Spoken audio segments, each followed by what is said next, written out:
मातोश्रीबाहेर दंगा करणारे लोक शिंदे गटाचे, संजय राऊतांचा आरोप. तर मी मुख्यमंत्री झालोय हे त्यांना पचलं नाही, शिंदेंचा राऊतांवर पलटवार.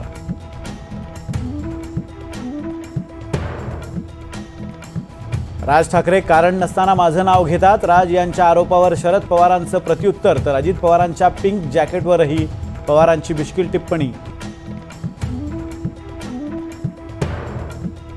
राष्ट्रवादीचं पक्षचिन्ह आणि नावाबाबत सर्वोच्च न्यायालयात उद्या सुनावणी. निवडणूक आयोगाच्या निर्णयाविरोधात शरद पवार गटानं सर्वोच्च न्यायालयात केलं होतं अपील. आपली सत्ता जाणार हे सत्ताधाऱ्यांना माहीत आहे. जयंत पाटलांचा सत्ताधाऱ्यांना टोला. शरद पवारांना कुणीही डिवचू नये, जयंत पाटलांनी ठणकावलं.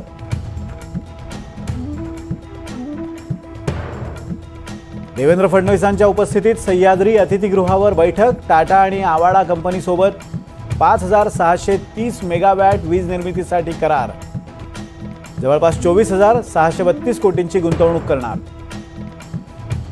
शक्तीपीठ महामार्गाविरोधात कोल्हापुरातील शेतकऱ्यांचं जिल्हाधिकारी कार्यालयासमोर धरणं आंदोलन. शासनाला 8 दिवसांचं अल्टिमेटम, अन्यथा आक्रमक आंदोलन करण्याचा इशारा. विधानसभेच्या सर्व 288 जागा लढवणार. मनोज जरांगेंची पुण्यात घोषणा. तर किमान 8 जागा तरी जिंकून दाखवा, भुजबळांचं जरांगेंना आव्हान.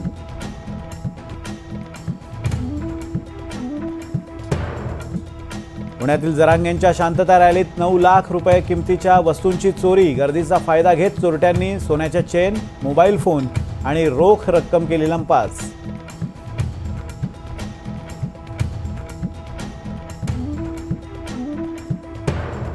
मुंबई विद्यापीठाच्या सीनेट निवडणुकीसाठी उमेदवारी अर्ज भरण्याची मुदत आज संपली. ठाकरे गट, युवा सेना आणि अभाविपकडून प्रत्येकी 10 अर्ज, तर छात्र भारती संघटनेकडून 5 उमेदवारी अर्ज दाखल.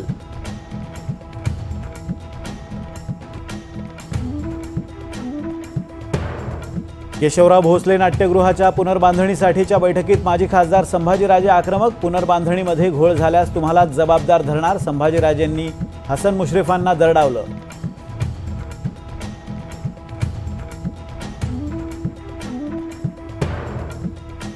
हिंडनबर्गचा रिपोर्ट शेअर बाजारानं नाकारला. निफ्टी शुक्रवारच्या अवघे 20 अंक, तर सेन्सेक्स 56 अंक घसरून बंद.